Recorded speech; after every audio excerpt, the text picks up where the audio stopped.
Welcome to the Midnight Stories Club.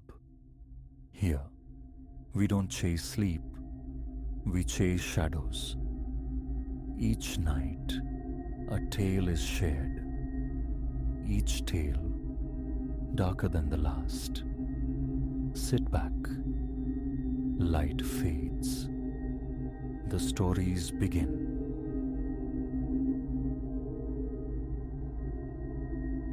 The surveillance system clocked my arrival at the Apex Tower precisely at 8:47 p.m. I know because I've dissected that footage, spooling it forward and back. A desperate attempt to anchor the night's unraveling horror in objective reality.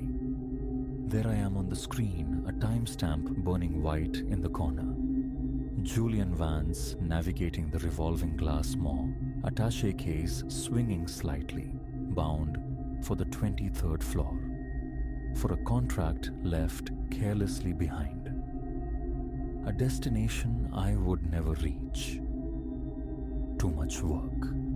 Clara's parting words echoed in the cavernous quiet. Tonight, perhaps, was the final damning proof.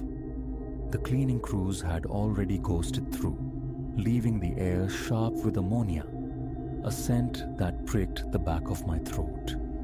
My own footsteps were alien claps against the polished marble expanse of the lobby.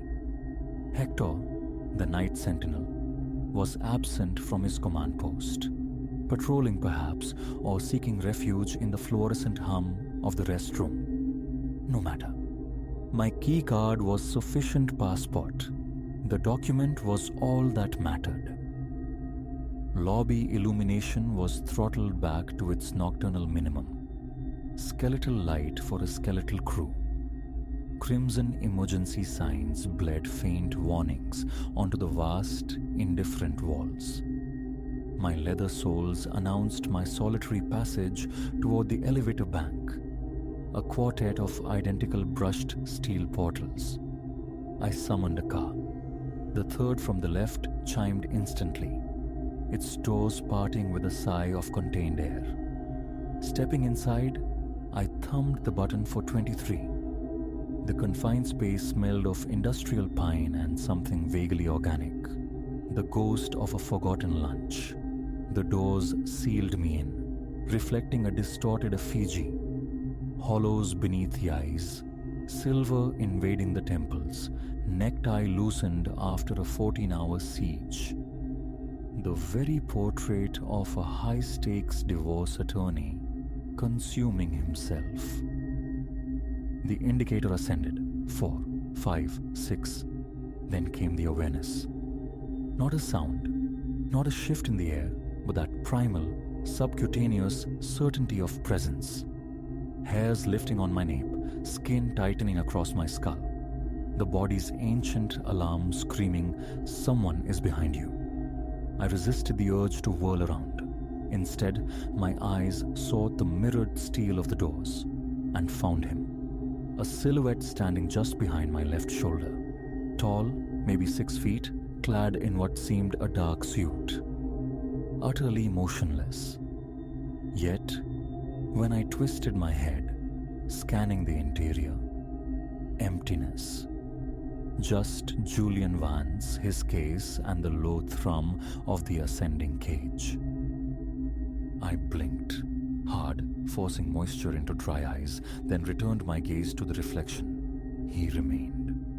Dark suit, posture rigid, unmoving, but a swift, panicked turn confirmed the impossible. The elevator car was vacant. A frantic drummer took up residence behind my sternum. Beads of sweat erupted along my hairline. I instinctively pressed myself into the far corner, eyes darting between the tangible emptiness behind me and the impossible occupant mirrored before me. Floor 12. The reflected figure stood its ground. Details sharpened. Masculine frame, broad shoulders, head inclined slightly downward.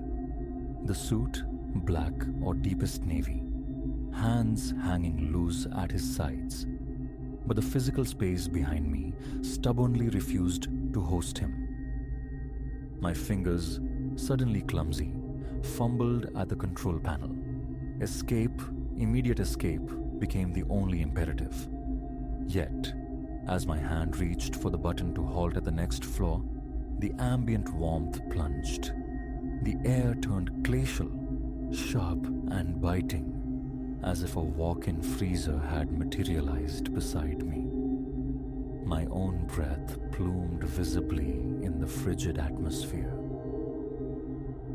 Floor 15. I hammered the button for 16, then 17, my jabs growing more desperate. The elevator ignored my pleas, its ascent unwavering. The digital display climbed relentlessly. 16, 17, 18. In the steely mirror, the figure's head began a slow, deliberate ascent, lifting its face toward mine. Averting my gaze was a desperate, futile instinct. I squeezed my eyes shut, but the presence intensified, a palpable weight in the icy air. The cold deepened until my jaw vibrated with uncontrollable shivers. When I forced my eyes open, the reflection offered its face fully. Skin like bleached parchment, eyes reduced to vacant black pits, a mouth stretched impossibly wide, gaping into absolute darkness. Behind me, still nothing but empty air and chilling cold. A strangled scream tore from my throat, ricocheting off the metal walls, painfully loud in the enclosed space. My attaché case clattered to the floor. I pounded on the doors, shouting incoherently for release. The numbers continued their inexorable climb. 19, 20, 21. The reflection moved. 2 measured steps forward, bringing it directly behind my mirrored self.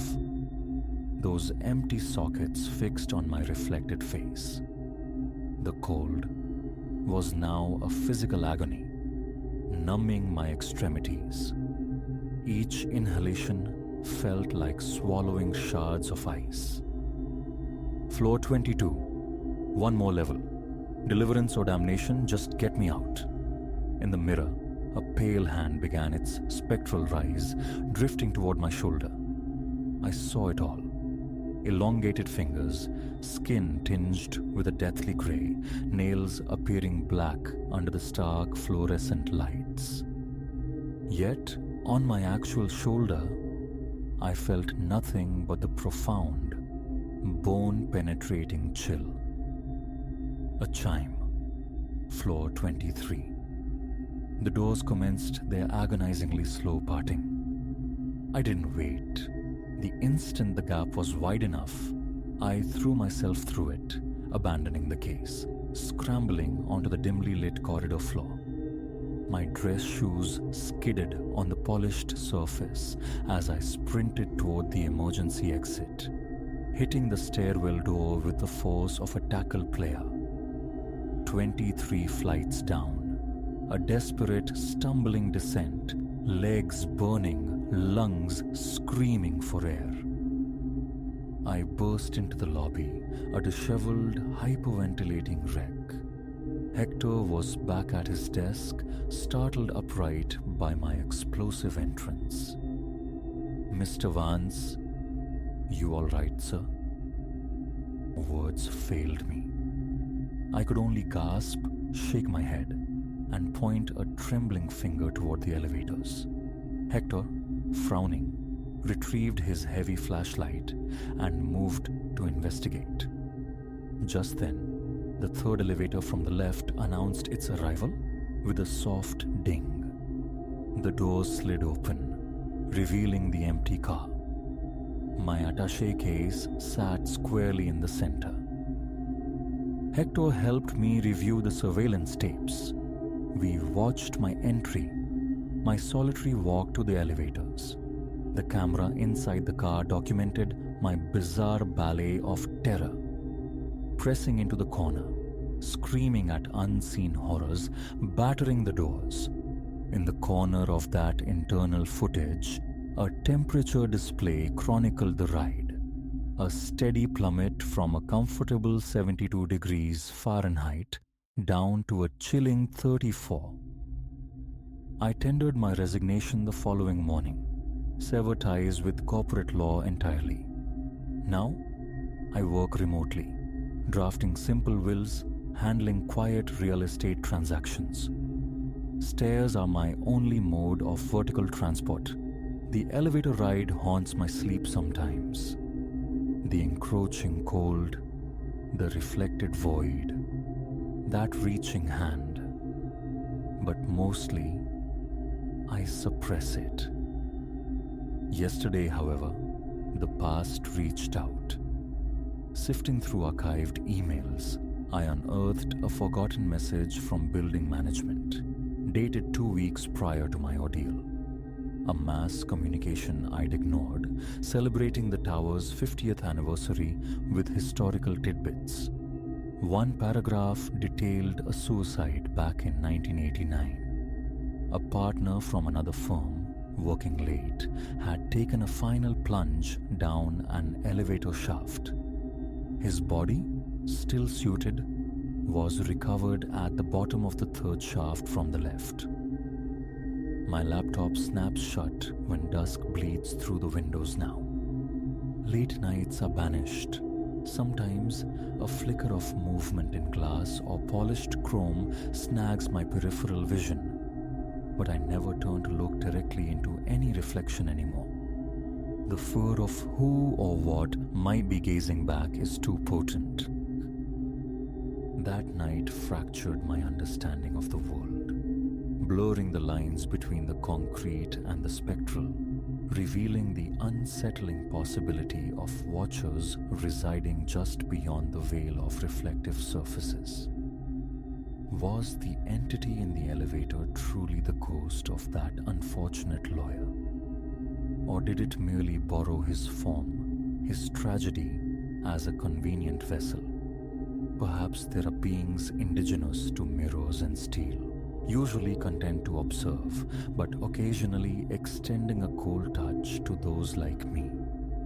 Burning the midnight oil in hollowed-out buildings where the walls between worlds grow thin. I don't have answers. I don't want them. All I possess is the memory of what I witnessed in the elevator's treacherous gleam and the stark absence when I turned. All I know is the ice that permeated my soul, the terror, and the way that pallid hand reached for me in a world that wasn't quite mine. All I know is that the apex tower remains forbidden territory, and every mirror in my home wears a shroud after dark. Yet sometimes, in the deepest hours, the sensation returns. That prickle at the base of my skull, the subtle drop in temperature, the unnerving conviction that something stands directly behind me. And each time, I fight the instinct. I keep my eyes locked forward, because I know the rule now. Whatever you do, don't acknowledge the reflection. Don't meet its gaze. Don't look. Just stare straight ahead and pray the doors open soon.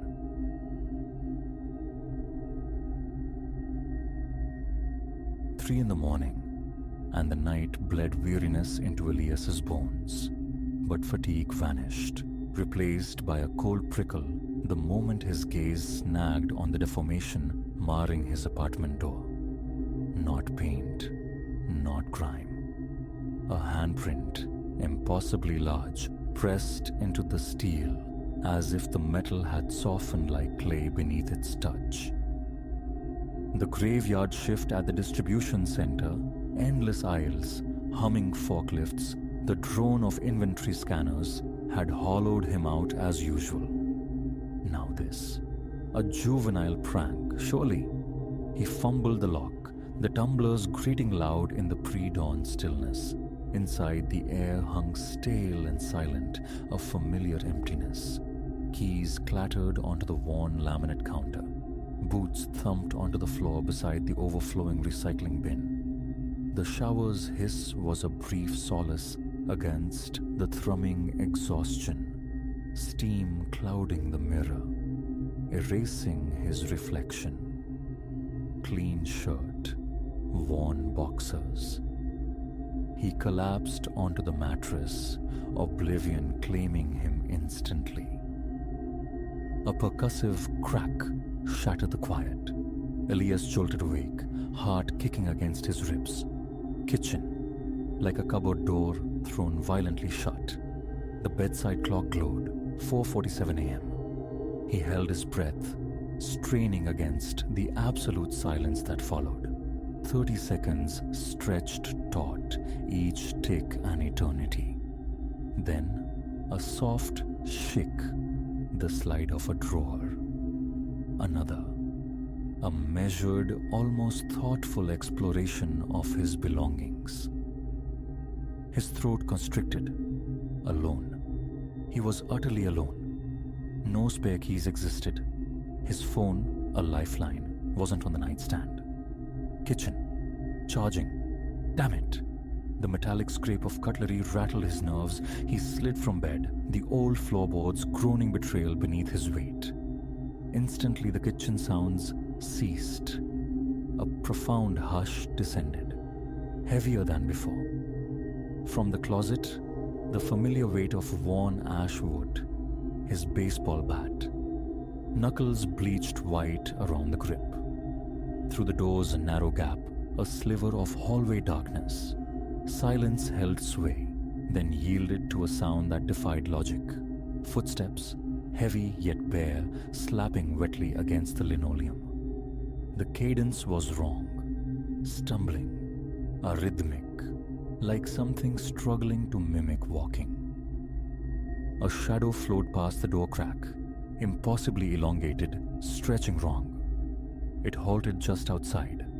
Breathing followed, a wet, ragged inhalation like air struggling through mud, punctuated by a faint gurgle.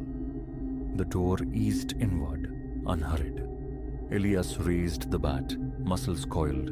What filled the frame wasn't human. Towering, skeletal, its pallid grey skin stretched taut over angles that shouldn't exist. Arms like knotted ropes hung past knees that bent backward, avian and grotesque. Hands, vast and spidery, mirrored the imprint on his door. And the face, dear God, the face, was a smooth, featureless horror, split ear to ear by a cavernous mouth, teeming with needle-fine teeth, row upon glistening row. A thick, dark ichor, not water, dripped steadily from its chin, staining the carpet.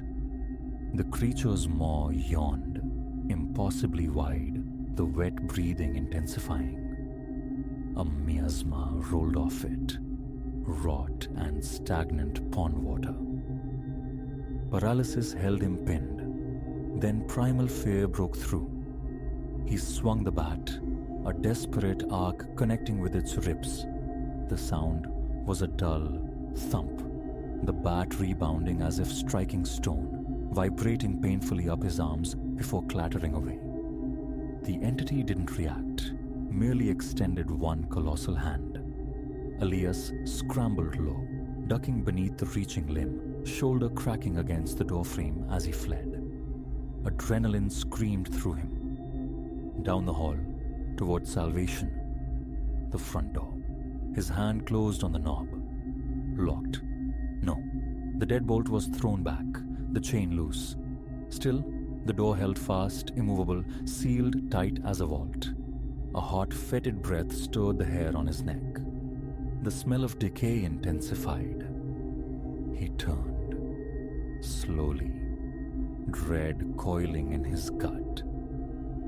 It loomed, somehow larger, pressing against the ceiling, leaving damp smears. That impossible mouth stretched into a horrifying rictus, displaying endless teeth. A vast hand swept towards him. Elias threw himself sideways, crashing over the coffee table, scattering old magazines. Scrabbling up, he bolted for the kitchen. The phone, still plugged in. He snatched it. The screen remained stubbornly black, lifeless. Impossible. A shadow engulfed him. The creature filled the doorway, contorting its unnatural frame. Fingers splayed, wide enough to encircle him. He grabbed the nearest thing, a dripping steak knife from the drying rack. He lunged, slashing at the reaching hand. The blade bit deep into grey flesh. No blood welled, only a torrent of viscous black fluid that steamed and hissed where it spattered the linoleum, eating into the pattern. A sound tore from the creature, high-pitched, resonant, vibrating the very air, making Elias's teeth ache. The wounded hand retracted, but the other shot forward, blurringly fast. Steel-band fingers clamped around his ribs, crushing the air from his lungs, lifting him effortlessly. He was drawn towards the ghastly visage, the snake-like unhinging jaw, the overwhelming stench of the grave. Teeth, rows upon rows, gleamed. Panic surged. He plunged the knife into the creature's wrist. More black fluid erupted, splashing his arm, searing his skin like acid. A raw scream tore from his throat. The grip faltered. Just for an instant. He wrenched himself free, hitting the floor hard amidst the spreading, corrosive puddles. The bathroom, the only door left. Behind him, the creature's keening intensified, rattling window panes. He slammed the door, fumbled the lock, a futile gesture. The small window offered a sliver of hope. He scrambled onto the toilet, reaching for the latch. The door didn't just break, it detonated inward in a shower of jagged wood. A hand, larger than his own head, groped through the splintered opening. He lost his footing, tumbling backward, skull cracking hard against the porcelain sink. Stars burst behind his eyes. Prone on the tiles, blood warm on his face, he watched helplessly as the entity forced its grotesque bulk through the ruined frame. Its mouth gaped, but this time, something else emerged. A glistening black tendril, a tongue, writhing with its own obscene life. It touched his leg. Pain, white-hot and absolute, lanced through him. He tried to scream. Silence mocked him. Darkness crept in from the edges of his vision. The last image burned into his retinas. That cavernous maw descending, an abyss of teeth stretching into infinity. Then, oblivion. Sunlight, warm and incongruous, sliced across his face. Elias woke tangled in his sheets, the phantom ache of terror still clinging to him. A nightmare. Horrific, yes, but just a dream. Until his gaze fell upon the floor. Circular patches eaten through the carpet fibers marred the bedroom floor. The bathroom doorway yawned, a wreckage of splintered wood. And on the inside of his front door, mirroring the one outside, the impossible handprint remained, pressed deep into the metal's memory. 3 days have passed since that dawn. Sleep offers no refuge. Each night, precisely as the clock turns 4:47 a.m., the slapping cadence of wet footsteps begins anew in the kitchen, echoing in the hollow spaces of his apartment. Each night, they venture closer to his bedroom door. Hotels provide no sanctuary. The car no escape. The sound finds him regardless. Last night, another print appeared, sunk into the hood of his sedan like a brand. Tonight marks the fourth vigil. A chilling certainty settles upon him. There will be no fifth dawn. Dusk bleeds purple at the windows. In a few hours, the clock will strike. Already, he hears it. The slow, steady drip of water from somewhere unseen, growing louder.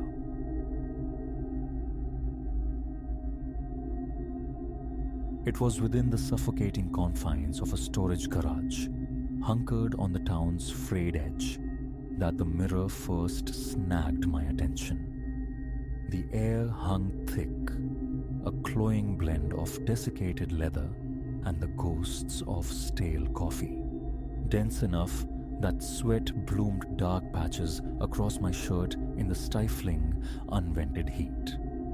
Silas, a local collector shedding his hoard, presided over the auction. His offerings were the usual detritus of accumulated years: chairs shrouded in dust, lamps bearing the chips of misfortune, battered crates overflowing with vinyl memories, and then, propped with careless disregard against a rust-bleeding file cabinet, I saw it. Not imposing in stature, perhaps reaching my chest, yet framed in substantial timber, scarred and weathered. My gaze locked onto it, tethered by some unseen cord. No reflection greeted me from its surface, only a lusterless, pewter sheen, reminiscent of long-neglected silver. Drawn closer, I knelt before it, the floor grit pressing into my knees. An inexplicable compulsion arose to trace the frame's contours with my fingertips. Smoothness yielded to splintered patches, the ghost of an abandoned restoration effort. The mirror's face remained opaque, clouded as if by breath on a winter pane. Tilting my head, angling for clarity, a faint silhouette swam into view. The bare outline of a figure, undeniably human, yet starkly not my own. I blinked, leaned nearer until my nose nearly grazed the cool glass. The silhouette held fast, an unwavering presence within the grey depths. A slow exhale escaped me as I drew back, my heart executing a heavy, insistent rhythm against my ribs. Comprehension eluded me, but a strange magnetism pulsed from the object. Silas, noticing my fixation, ambled over. A dry cough rattled in his throat before he offered the mirror at a tempting price. "An old piece," he muttered, "salvaged from some estate clearance ages ago." He confessed a desire to be rid of it, citing an unnerving quality that prickled his nerves. I arched an eyebrow. He merely shrugged, naming a figure surprisingly modest. A nod, a brief exchange of cash, and soon the mirror was secured in the bed of my truck. Owning a small antique shop, I rationalized the purchase easily. Peculiar items often commanded unexpected value. Surely some soul with a taste for the uncanny would find it intriguing. The true extent of its strangeness, however, had yet to unfold. Back within the quiet sanctuary of my stall, I wrestled the mirror inside, leaning it against the wall behind my counter. The instant my hands released the frame, a disquieting tremor traced its path down my spine. My shop, usually a haven of hushed browsing, populated by familiar regulars, was empty that afternoon. Locking the front door, I turned back to the mirror. A peculiar luminescence now played across its surface, a subtle, internal shimmer. As I approached, positioning myself directly before it, I anticipated my own face staring back. Instead, there was nothing but an expanse of blank haze, thick and impenetrable as coastal fog. A constriction tightened my chest. Hesitantly, I reached out, my fingers brushing the glass. It was cold, unnervingly so. Then, the nebula swirled. A face resolved itself from the mist. Not my face, not as I knew it in the present. This visage bore my features, yet the hair was shorter, clipped decisively, and a faint, pale scar marked the skin just above the right eyebrow. Crucially, this reflection remained static as I moved. Its gaze met mine with a hard, assessing quality, an unnerving blend of recognition and subtle animosity. I froze. my throat suddenly arid. As I instinctively pulled my hand away, the other me pressed his own palm flat against the interior of the glass, a perfect reversed gesture. My own hand, I realized with a jolt, now hung limply at my side. His remained raised. My heart hammered, a frantic pulse echoing in the sudden, faint buzzing that filled my ears. Soundlessly, his lips moved, forming words I couldn't decipher. Like watching a silent film through thick insulation, the pounding in my head intensified. Torn between flight and a desperate need to understand, I remained rooted. He mouthed the silent message again, his eyes taut with an urgency I couldn't interpret. Then, as swiftly as it appeared, the image dissolved, leaving the mirror blank once more. I swallowed, the sound loud in the stillness, and wiped a bead of sweat from my brow. The room seemed to tilt. I groped for a nearby stool, sinking onto it. After moments spent gathering myself, I rose and circled the mirror, examining its mundane backing. Plain wood, a panel of stiff cardboard secured by tiny nails. Tapping it yielded only a solid, unrevealing thud. Returning to the front, I found my own reflection staring back. Tired, damp with perspiration, undeniably spooked, a shaky laugh escaped me. An optical illusion, surely. Exhaustion, the oppressive heat, a warp in the antique glass. Explanations flickered through my mind. Deciding to close shop early, I slid the mirror into the relative privacy of my back office, hidden from potential customers.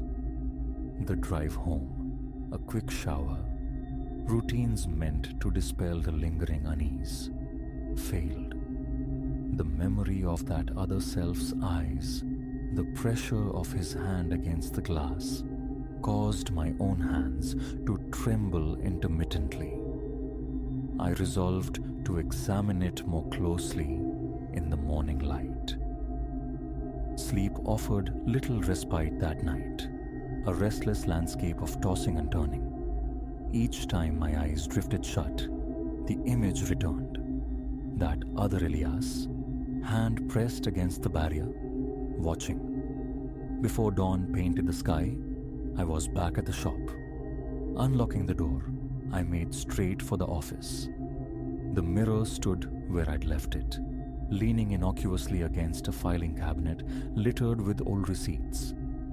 From a distance, it appeared ordinary, just another relic bearing the scuffs of time. With a sigh, I stepped closer.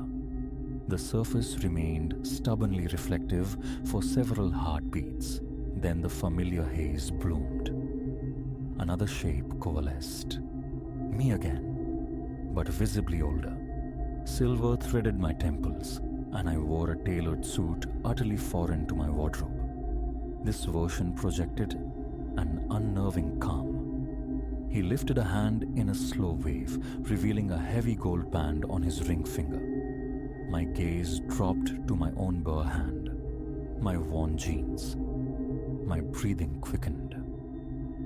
Then, this older reflection turned his head slightly, glancing over his shoulder as if acknowledging someone unseen. The glass flickered like faulty neon, and another iteration of me materialized behind him, shouldering forward insistently. This newcomer attempted to shove the suited figure aside. They exchanged glances thick with palpable frustration. A chilling awareness passed between them. The faint, staticky buzz returned, a sound like distant, untuned frequencies. Their mouths worked, silent arguments unfolding. Anger, or perhaps desperation, sharpened their features, and then whiteness wiped the slate clean. I stumbled back a step, my heart a frantic bird trapped in my chest. For several days, the mirror remained shrouded beneath an old sheet in a corner of my office. Selling it felt impossible. A knot of anxiety tightened at the thought of unleashing its peculiar properties onto someone else. Yet, curiosity gnawed relentlessly. I'd find my gaze drifting towards the draped form, wondering if those other versions of me were still present, perhaps observing me from the silent dimension. Sleep remained elusive. My shoulders aching with perpetual tension. My stomach unsettled. Dread warred with fascination each morning as I approached the shop. On the fifth evening, I deliberately stayed late. After locking the front door, I extinguished the main lights, leaving only the intimate glow of my desk lamp to push back the encroaching shadows. With trembling hands, I removed the sheet. The office air felt unnaturally still, expectant. I waved a hand before the glass. For a moment, nothing. Then the surface shimmered, resolving into a younger me, perhaps from several years past, sporting a forgotten hairstyle and a jacket I once favored. This reflection met my eyes, and his lips moved.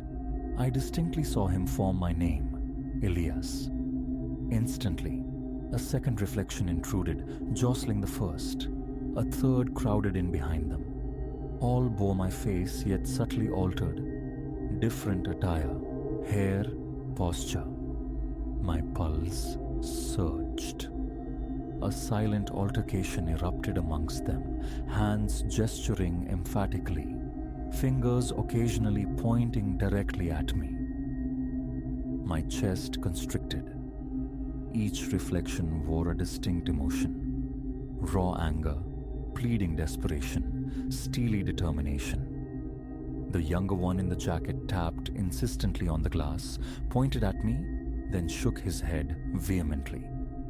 The older suited figure slid into view from the right, pressed a finger to his lips in a conspiratorial gesture, then beckoned me closer. Another version, this one marked by hardship, a plaster cast encasing his left arm, pushed forward, countering the suited man's invitation with a sharp shake of his head. Then all three turned as a fourth materialized, stern-faced, clad in some unfamiliar, vaguely official-looking uniform. The silent squabble intensified, shoulders bumping, each vying for prominence at the forefront of the class, like desperate petitioners at a locked gate. My stomach churned.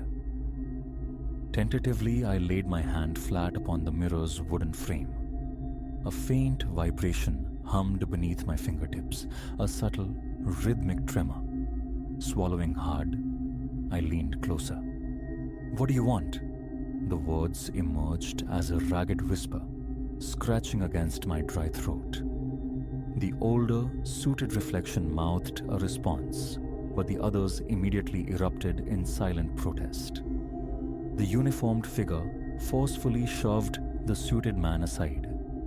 The stumble looked jarringly real, confined within the mirror's plane. It was like watching phantoms trapped in a bottleneck, desperate for passage. My breath hitched. Questions spiraled. Were these potential futures? Were they battling for dominance, for the timeline I would ultimately inhabit? My attention snagged on the younger reflection in the jacket again. He pressed his hand flat against the glass, his eyes locking with mine. A wave of icy cold washed through me. Though sound remained absent, his mouth formed slow, deliberate shapes. "Don't listen," it seemed to plead. The suited man noticed, casting a furious glare at his younger counterpart.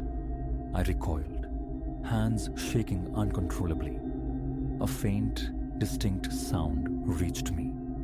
Tap, tap, tap, like fingernails on glass, originating from within.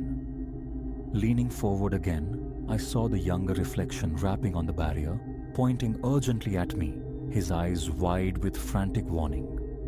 My mind raced, adrift in a sea of impossibility. If these were futures, branching paths of my existence. How could I possibly discern who to trust? My heart hammered against my ribs with painful intensity. Perhaps, I realized with a sickening lurch, each was fighting for its very existence, needing to eliminate the others before I made some choice, conscious or not, that solidified one reality over the others. The suited man jabbed a finger towards the younger one's face. The man with the cast shoved the uniformed figure back. A silent, desperate war for precedence. Stumbling backward, I nearly upended a stack of archive boxes. My ankle twisted sharply. A groan escaped me as I grabbed the desk to keep from falling. Pain shot up my leg, but I remained upright, my gaze fixed on the mirror. The reflections were now engaged in a frantic, silent melee, pushing, shoving, their eyes intense, locking onto me whenever a gap in the struggle allowed. Bile rose in my throat. Sweat trickled into my eyes. Two paths seemed clear. Destroy the mirror or attempt to understand, perhaps even control, its bizarre power. The memory of the cash I'd spent, coupled with the insatiable curiosity that had consumed me for days, stayed my hand from violence. I would try something else first. Reaching out, I pressed both palms flat against the cold glass. My breath hitched. The surface felt frigid, yet pulsed with that same subtle, lifelike vibration. The reflections froze mid-struggle, their gazes snapping toward my hands. Their eyes darted between each other, a silent, tense anticipation hanging in the air.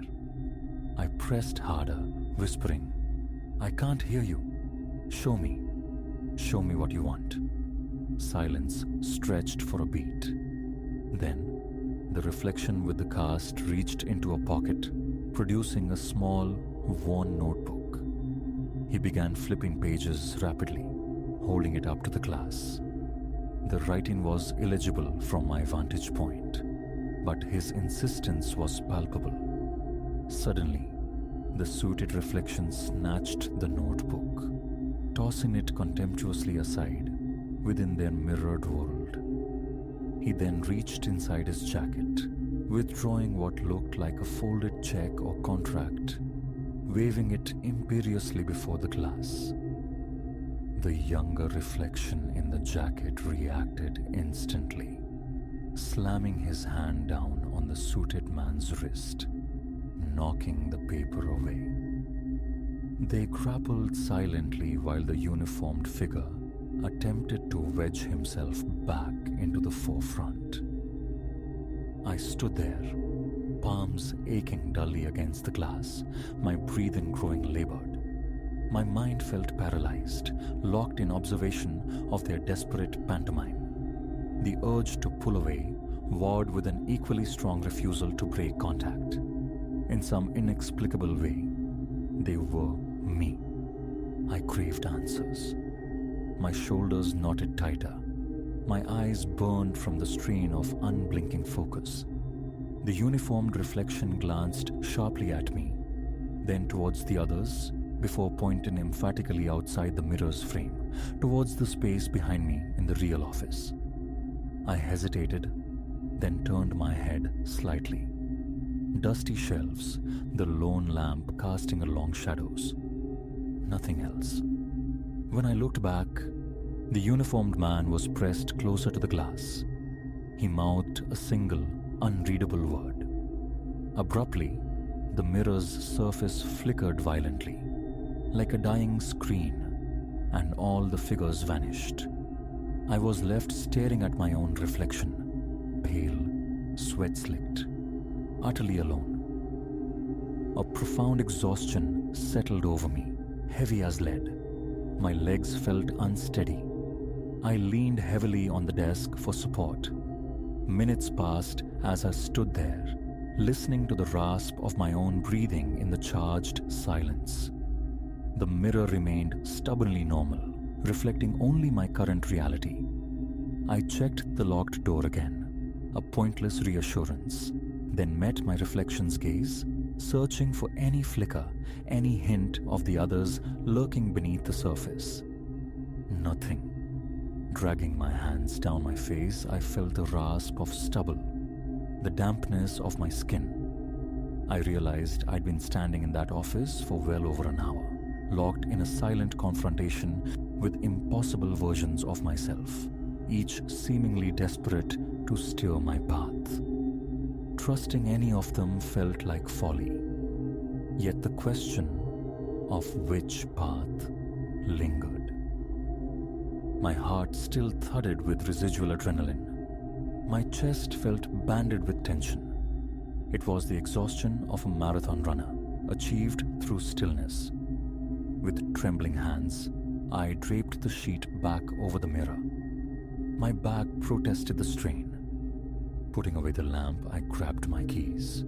As I left the office, my eyes lingered on the shrouded mirror, half expecting the sheet to stir, to reveal an outline beneath. It remained inert. I locked the office, then the main shop door, stepping out into the cool embrace of the early night. The sky was a deep, starless velvet. The breeze felt good against my fevered skin, though my shirt clung damply. Climbing into my truck, I sat for a long moment, hands resting limply on the steering wheel, the silent film of the mirror replaying behind my eyes. It felt like holding pieces from a dozen different jigsaw puzzles, none fitting together. Finally, the engine rumbled to life. I drove home through deserted streets, the radio silent. My fingers drummed an unconscious rhythm on the wheel, my gaze fixed ahead, but my thoughts remained tethered to the mirror in the back office. Would they return? Was I meant to choose amongst them, to somehow select my own future? Their struggle seemed intensely competitive, as if they needed my intervention, my choice, to solidify their existence. The prospect was terrifying, yet the mirror's pull, its inherent mystery, held me captive. I wouldn't discard it. Not yet. Back home, I sat on the couch in the dark, my body stiff, a dull ache throbbing behind my temples. Switching on a lamp, I stared at the blank wall opposite, trying to impose order on the chaos in my head. A plan was needed, but formulating one felt like trying to map fog. An impossible thing had entered my life, residing now in my shop. A sliver of dark excitement pierced the pervasive dread coiling in my gut. I decided then, return at dawn, confront the mirror again. The not knowing was intolerable. I had to see if they would reappear, had to find some means of communication, however slight. Sleep came late, fractured and unsatisfying. Waking felt like surfacing from deep water, the familiar knot of anxiety tightening in my stomach, my limbs heavy, my neck rigid. I brewed coffee, abandoned it half drunk, and drove back to the shop through the pre-dawn gloom. Entering the office, I pulled the sheet away, bracing myself. The mirror remained placid, reflecting only the tired lines around my eyes, the slump of my shoulders. I leaned in, waiting, searching the depths. Nothing shifted. Nothing emerged from the gray. That was a week ago. Since that night, the mirror has offered only mundane reflections. Yet, every time I pass the office door, an electric jolt goes through me. Selling it remains unthinkable. Destroying it feels like severing a vital, albeit terrifying, connection. Those silent figures, their desperate struggle, they linger. Sometimes I catch myself noticing small details echoing what I saw. A jacket in a shop window, uncannily similar to the younger ones, a gold ring gleaming on a stranger's hand that mirrors the suited man's. Now, every decision, no matter how small, feels freighted with unseen consequence. Which path leads where? Am I meant to choose? The mirror has irrevocably altered my perception of choice itself.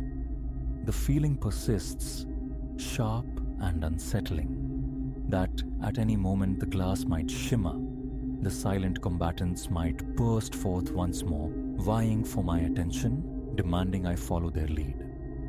And with that thought comes the familiar tension, a vice grip on my chest that refuses to release.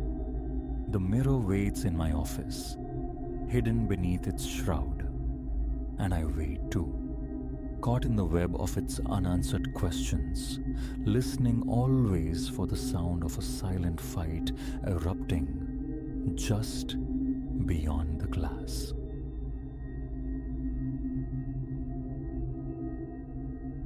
Perhaps it dawned on me between the faltering pulses of the overhead bulb. Those moments the study swam in bruised twilight, just how profoundly silent Alistair's house had become. I stood, marooned, on the threadbare archipelago of the rug, clutching the pocket watch he'd bequeathed me. Its weight was abnormal in my palm, a dense metallic coldness that seemed intrinsic, its chain limp and lifeless. 3 times I'd wrestled with the crown, attempting adjustment, but the hands remained welded to 3 of us, an unblinking, obstinate stare. A swallow felt abrasive in my throat. The air possessed a flavor of stagnant decades, thick and uncirculated. Walls of dark, lugubrious timber seemed to lean inward, amplifying a silence that pressed down like a physical weight. I remembered arriving at this groaning edifice, Alistair's final legacy. An eerie place, certainly. But I hadn't bargained for this. Now the watch a cold stone against my skin, each inhalation felt constricted, hard-won. Goose flesh prickled along my arms, crawled the nape of my neck. A tide I couldn't command. Turning the timepiece over, my fingers traced the intricate alien geometry chased into its silvered casing. Circles entwined with sharp triangles, lines forming patterns that offered no familiar logic. I depressed the small stud at its apex. A brief resistance, then a faint click as the cover sprang free. The watch face gleamed back, not with enamel, but with the unsettling luster of polished obsidian, a miniature dark mirror cupped beneath the immobile hands. My own distorted features swam there, twisting my stomach into a knot. Simultaneously, the ambient chill deepened. My breath plumed, a fleeting ghost in the air. Then, a whisper, so faint it was almost subliminal, a blade's edge sliding beneath the threshold of hearing. My heart gave a frantic leap.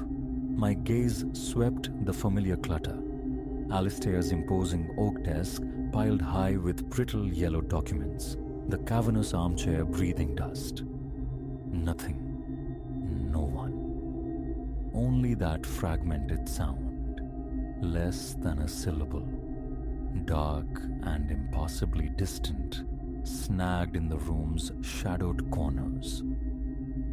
I retreated into the hallway, hands scrabbling for the switch. The corridor light responded with a weak, spasmodic flutter, throwing dancing, distorted shadows across the peeling floral wallpaper. A frantic pulse hammered against my eardrums. My free hand touched my brow, finding it slick with cold perspiration. A deep wrongness permeated the house, undeniable, visceral. Yet, what recourse had I? This was my roof now. Flight at this hour seemed absurd, directionless. Where would I even go? With a decisive snap, I closed the watch. A small prayer that containment might help. The temperature seemed to nudge upward fractionally, though perhaps only in the theater of my mind. Toward the living room I turned, seeking refuge, the solace of routine, perhaps tea. But crossing the threshold, I stumbled, vision blurring momentarily. When it cleared, I stood directly before the television's cold, blank screen, far across the room. How? The transit felt instantaneous, a blink erasing the intervening space.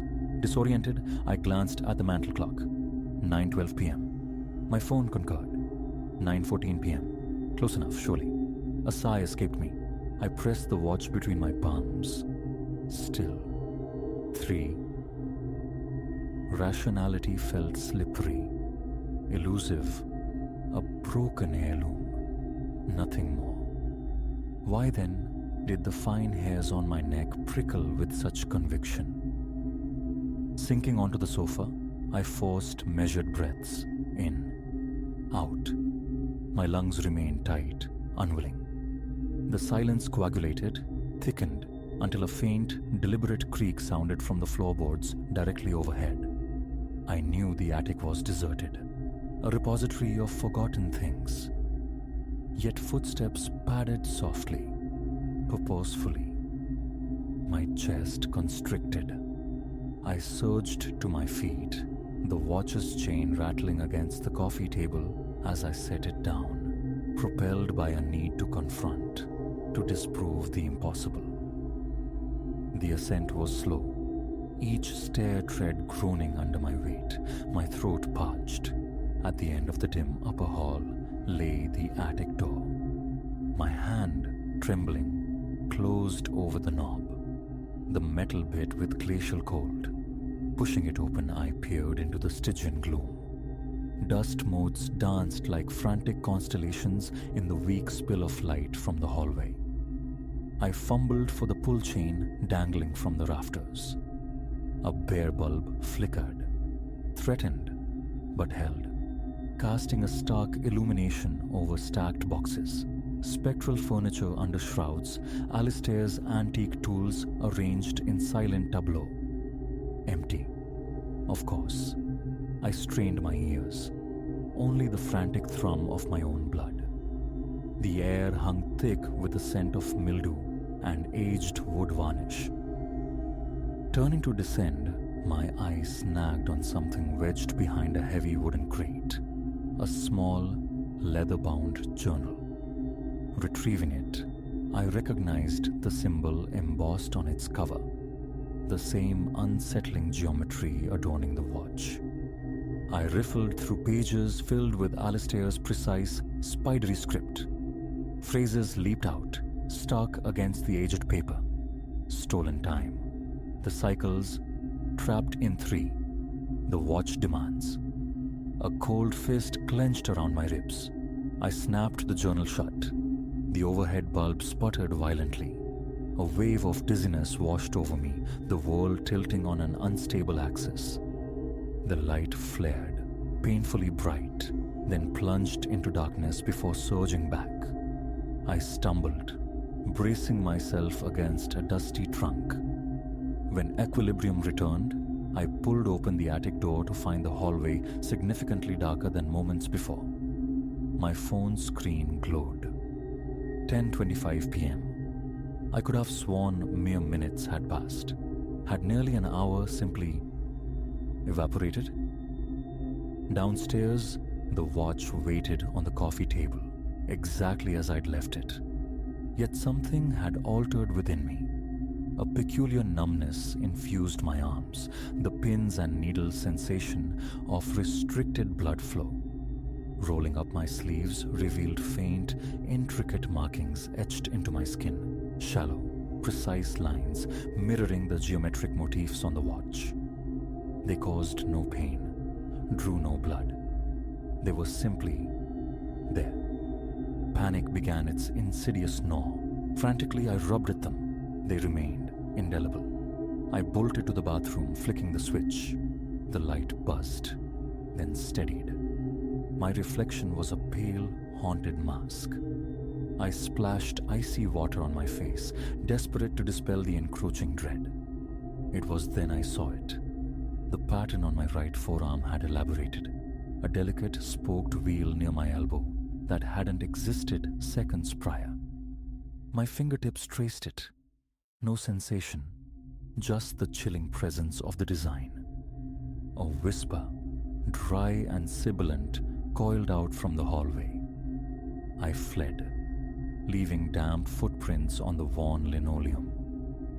The watch, when my gaze fell upon it again, seemed to possess a greater density, as if feeding on my fear. An attempt to call proved futile. My phone's battery, inexplicably, was almost dead. The call failed to connect. Outside, the wind rose to a mournful howl, rattling the window panes. No moonlight penetrated the heavy curtains, only an oppressive, starless dark. I spent the next hour, or what felt like an hour, trying to impose logic onto the illogical. I put water on for tea, only to find the kettle stone cold moments later. Time itself felt fractured, unreliable. One instant, I was lighting a candle in the kitchen. The next, I stood bewildered in the hallway. The candle burned halfway down, hot wax pooling on my unfeeling hand. Each surreptitious glance confirmed the watch's temporal defiance. 3 fouilles. Each time I considered opening it again, a profound reluctance stayed my hand. That mirrored void held a terror I wasn't ready to face. Yet, answers were imperative. Perhaps closer scrutiny held the key. Finally, seating myself at Alistair's desk in the study, the journal laid open beside me, I forced myself to confront the watch once more. The tiny cover creaked open. My reflection stared back, warped, pale, eyes wide with a primal fear. But behind my own image, superimposed like a watermark on glass, I perceived another face, gaunt, angular, its eyes like empty sockets, hollowed points on a clock face. A strangled gasp escaped me. I slammed the cover shut. The lamp overhead flickered wildly, then extinguished. Utter darkness flooded the room. In that blackness, the whispers intensified, no longer distant but immediate, slithering into my ears, weaving themselves through my thoughts. The temperature plummeted. My breath hitched in ragged, painful gasps. My hand groped blindly for the desk lamp's chain, a desperate plea for light. When it flickered back to life, the watch was inexplicably back in my trembling hand. The patterns had migrated further, faint traceries now mapping my shoulders, creeping towards my collarbone. A scream built in my throat, but I choked it down, swallowing the rising panic. Action was necessary. This cursed artifact had to be expelled. I stood, stumbling through the corridor, nearly upending a porcelain vase. My destination, the front door. My intent? To hurl the watch into the night, bury it deep in the sodden garden earth, cast it into the street. Any act of violent separation. But as my fingers closed around the latch, it refused to yield. I pulled, twisted, rattling it impotently, shouting wordless frustrations into the unresponsive hall. The whispers seemed to curl into mocking laughter in the periphery of my hearing. My ears rang. The door remained stubbornly sealed. Heart pounding, I lunged for the nearest window, heaving at the sash. Immovable. The house had become a hermetically sealed vessel. Cursing, I paced the living room, the overhead light stuttering again, each flicker seeming to steal another sliver of time. Each beat of my heart felt unnaturally slow, as if the watch itself were warping the very fabric of seconds. Destruction then. Annihilation. Alistair's old claw hammer resided in a kitchen drawer. Hands shaking uncontrollably, I placed the watch flat on the heavy dining table. I raised the hammer, the polished metal glinting malevolently. As the hammerhead began its downward arc, the lights died completely. In the suffocating absolute black, something colder than ice clamped around my descending wrist. I froze, paralyzed. When the lights flickered erratically back on, my hand was empty. The watch was gone from the table. The hammer lay inert on the floorboards, and my arms, from wrist to shoulder, were now entirely sheathed in the intricate, terrifyingly beautiful geometric designs. My breath came in shallow, inadequate puffs. There was no escaping it. I had to confront this presence. I staggered back toward the study. The leather-bound journal lay open on the desk, though I had no memory of leaving it so. A single phrase seemed luminous on the page. To escape its cycle, face the reflection and deny its claim. With trembling resolve, I retrieved the watch from wherever it had reappeared, nestled innocuously beside the inkwell, and forced the cover open one last time. My gaze locked onto the miniature dark mirror. I saw my own face ravaged by terror, and behind it, faint yet undeniable, the other, that silhouette of stolen time trapped behind the glass. I clenched my jaw, hot tears blurring my vision. "You can't have my time," I whispered, the words brittle, cracking. Gathering strength, I repeated it, louder, the sound raw in the stillness. "You can't have my time." A violent jolt, like a massive discharge of static electricity, surged through me, originating from the watch. The lights flickered with manic intensity. A profound nausea threatened to buckle my knees. Then, as suddenly as it began, it ceased. Silence descended, absolute and calm. The lamp burned with a steady, unwavering glow. The air felt warmer, breathable. I stood panting, sweat plastering my shirt to my back. The watch in my hand still read 3 hours. Yet some internal tension had eased. Glancing down, I saw the patterns on my arms had begun to recede, fading slightly, though still visible, like ghostly tattoos. Carefully, I placed the watch back on the desk, breathing deeply. My legs felt unsteady as I walked, almost floated, into the hallway. Tentatively, I reached for the front door latch. It turned smoothly. A gust of blessedly cold, clean night air swept into the house. I stepped onto the porch, gulping the freshness like a drowning man. Yet, a residue of wrongness clung to me. Before turning away, I cast one final glance back through the study window. The watch lay on the desk, its face dimly reflecting my silhouette framed in the doorway. For an infinitesimal second, I could have sworn I saw that hollow-eyed shape hovering just behind my reflection, a thin, knowing smile playing on its spectral lips, waiting. My skin felt tight, constricted, my heart still a frantic drum against my ribs. The patterns hadn't vanished entirely. Faint lines remained, a permanent etching. Returning inside was unthinkable.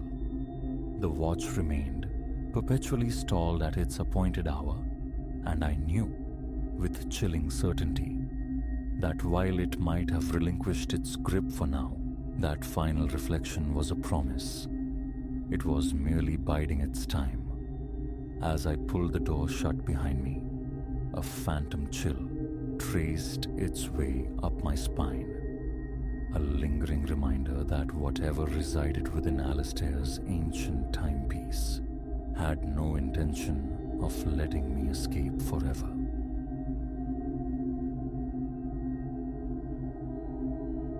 The lock yielded with a click that resonated less like an opening and more like a seal being set.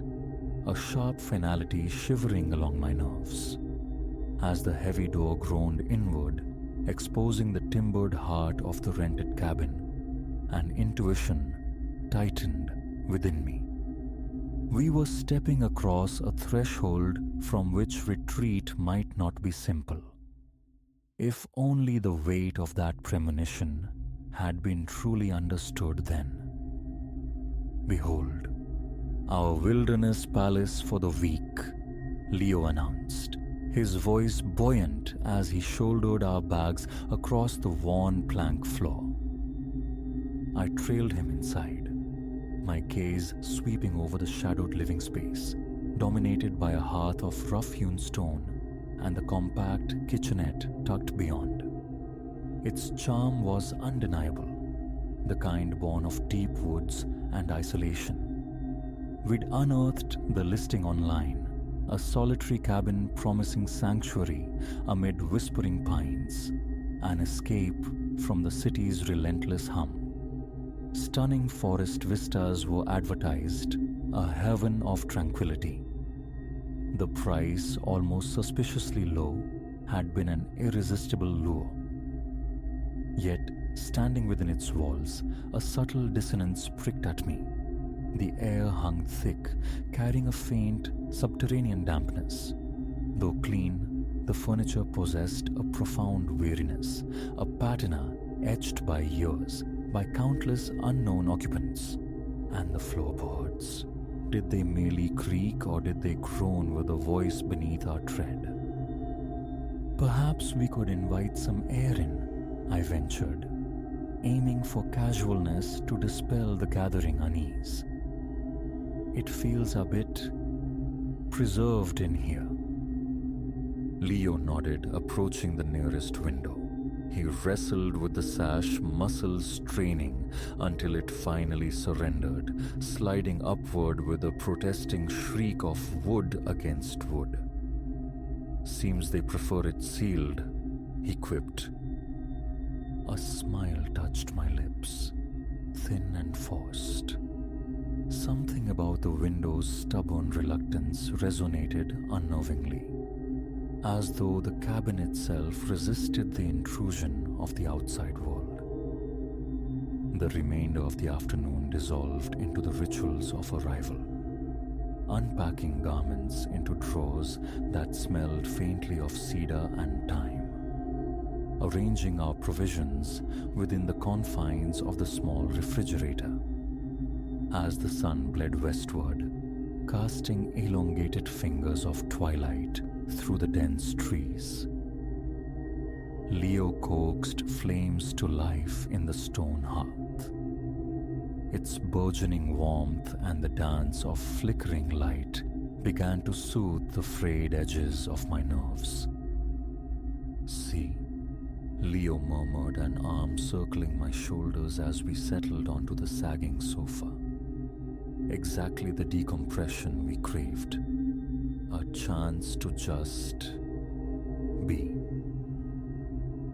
I leaned against him, willing his conviction to become my own. But as the darkness outside deepened, coalescing into an impenetrable wall beyond the glass panes, the sensation of being observed returned, insistent. Each glance towards the windows was fraught with the half-expectation of meeting eyes staring back from the night. Sleep that night proved elusive. The unfamiliar bed offered little comfort, its mattress a landscape of hidden lumps, the linens imbued with the ghostly scent of mothballs. But it wasn't merely physical discomfort that held wakefulness captive. The cabin breathed around us, settling with creaks and groans that felt too rhythmic, too intentional. Once a distinct pattern, like footfalls pacing the hallway just outside our door, brought my heart leaping into my throat. I lay rigid, straining against the silence that followed, finding only the house's low murmurs. Morning found Leo already tending to coffee in the kitchenette's small domain. Sleep soundly, he inquired, offering a steaming mug. I shook my head. The strong, dark brew a welcome jolt. Not entirely. This place has a vocabulary after dark. He chuckled, a sound too bright for the lingering shadows in the corners. Isn't that the authentic experience? Rustic charm, creaks and all. The urge to recount the phantom footsteps, to voice the growing disquiet, warred with the desire not to taint our retreat with what might be dismissed as paranoia. Instead, I suggested a hike after breakfast. The forest encircling the cabin unfurled in breathtaking beauty. Towering pines filtering sunlight into dappled patterns on the mossy floor. For several hours, navigating trails barely etched into the wilderness, the cabin's oppressive atmosphere receded. Yet, as we turned back, the feeling returned, sharp and undeniable. Unseen eyes followed our progress. Leo, I whispered, my hand clamping onto his arm. Look there. His gaze followed mine towards a narrow gap between two ancient trees some distance away. For a fleeting, heart-stopping instant, I perceived a form, a stark silhouette against the shifting light, utterly still. Then I blinked, and only empty space remained. Look at what? Leo asked, narrowing his eyes against the sun. Nothing, I murmured, shaking my head. A trick of the light, I suppose. But the certainty lingered. It was no shadow. And as the cabin loomed closer, a detail sent a glacial chill through me. The window we'd forced open the previous day was now shut fast, sealed tight once more. Did you close that window last night? I asked, striving to keep the tremor from my voice. He frowned, glancing towards it. No, don't think I did. Wind, maybe? I nodded mutely, unwilling to articulate the lack of any breeze strong enough to wrestle that stubborn sash shut. Besides, wouldn't such an event have produced a sound? As the day bled into evening, the strangeness escalated. Objects we distinctly remembered placing in one spot materialized elsewhere. Pockets of unnatural chill would bloom abruptly in certain rooms, stark contrasts to the summer warmth, and permeating everything. That constant, unnerving awareness of being watched. That night, cocooned in the inadequate security of the bed, the noises began anew, louder this time, imbued with a disturbing insistence. The familiar groans were now punctuated by a dragging sound from below, heavy and slow across the floorboards. Leo, I hissed, shaking his shoulder urgently. Are you hearing that? He sat bolt upright, rubbing sleep from his eyes. Hearing what? A sudden, resonant thump from the living room cut him off. The unmistakable impact of something substantial falling. Leo's eyes widened in the dimness. Okay, he breathed, throwing back the blankets. I heard that. Stay put, I'm going to see. No, my fingers dug into his arm. We go together. We crept down the hallway, Leo leading, the beam of a retrieved flashlight slicing nervously through the oppressive dark. It illuminated nothing amiss. The living room appeared precisely as we had left it. See, likely just settling or something outside, Leo offered, though the confidence in his tone had frayed thin. We were turning back towards the bedroom where my eye caught something unfamiliar on the low coffee table. Beside the book I'd been reading lay a slim volume bound in bruised, aged leather. It hadn't been there earlier. Of that, I was certain. With hands that trembled visibly, I lifted it, opening the stiff cover.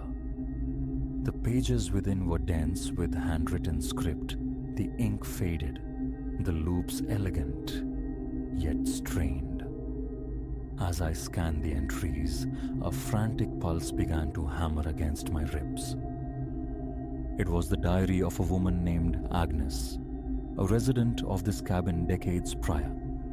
Her words chronicled unsettling events, objects migrating with sly intent, disembodied voices whispering in the dead of night. She wrote of a presence, an entity of shadow and malice that seemed to draw strength from the isolation, growing bolder with each passing day. The final entry, scrawled with a desperate, jagged hand, froze the blood in my veins. "It is here," Agnes had written. "Merciful God, it is inside now, and there is no escape. If this is found, do not linger. Run, run, while the chance remains." I looked up at Leo, my face surely ashen. "We have to get out of here, right now." He opened his mouth, perhaps to argue, perhaps to rationalize, but at that precise moment, every light bulb in the cabin sputtered, gasped, and plunged us into absolute, suffocating blackness.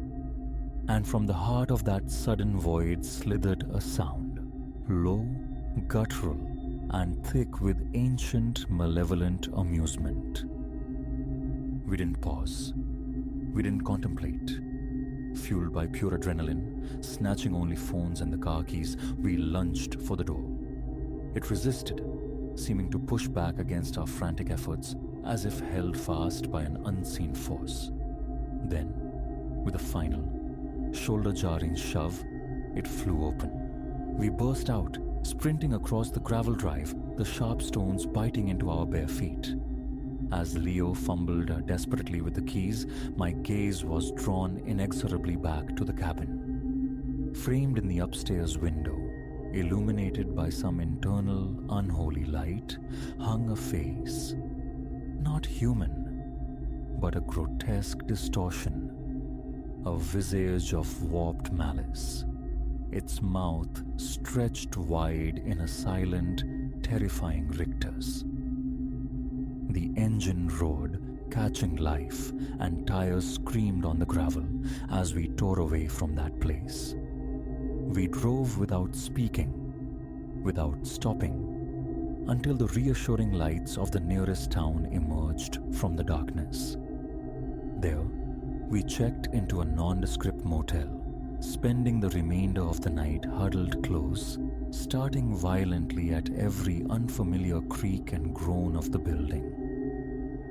In the rational light of the following day, the temptation to rationalize, to dismiss the terror as shared hysteria or exhaustion-fueled hallucination, was strong. Yet, we both carried a chilling certainty of what we had witnessed, what we had felt. Our belongings remained behind. We never returned.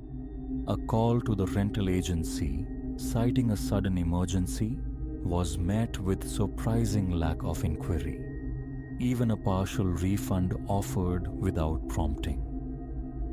Weeks passed before the suffocating grip of the nightmares began to loosen.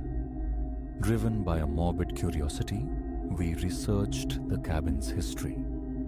What we uncovered painted a grim tapestry, chilling us anew. Over the years, other renters had fled abruptly, their accounts mirroring our own. tales of inexplicable phenomena, of a palpable hostile presence. And then there were the others, those whose stays had ended not in flight, but in silence, their disappearances becoming cold, unsolved footnotes in the local law. We count ourselves fortunate, survivors who escape the cabin's grasp. Yet sometimes, in the deepest hours of the night, when the world outside is still and silent, I feel it again. That subtle pressure, the weight of unseen eyes. And I wonder, with a dread that never fully dissipates, if some fragment of that place, some echo of its darkness, didn't follow us home. So should you find yourself browsing, seeking that idyllic cabin nestled deep in the woods, that perfect, secluded escape, exercise caution. Sometimes, the retreat that seems too good to be true harbors secrets far older and darker than the surrounding trees. And sometimes, the things that stir in the night are terrifyingly real.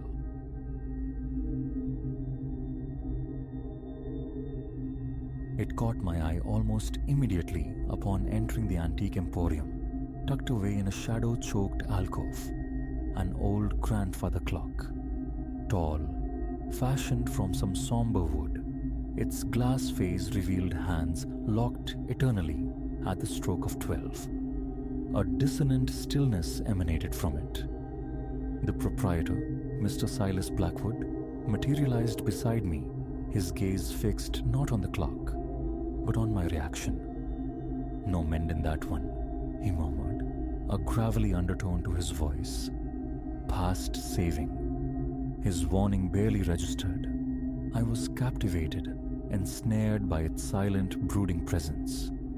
Superstition isn't usually my companion, yet that evening, I departed with the timepiece cradled awkwardly in my arms, a nameless disquiet settling deep within me.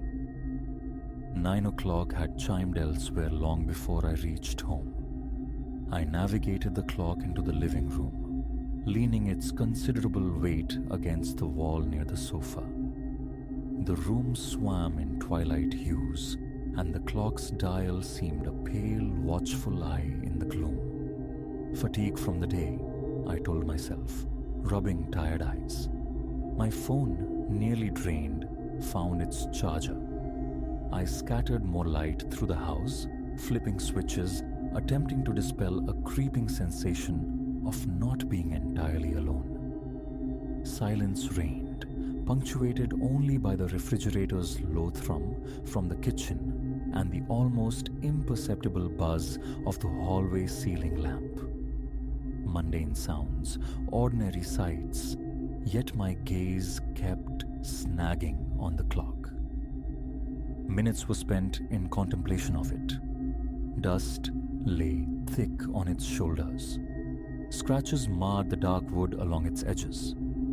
The glass panel, however, remained curiously clear, affording an unobstructed view of those two hands, frozen together at the apex. Utterly lifeless.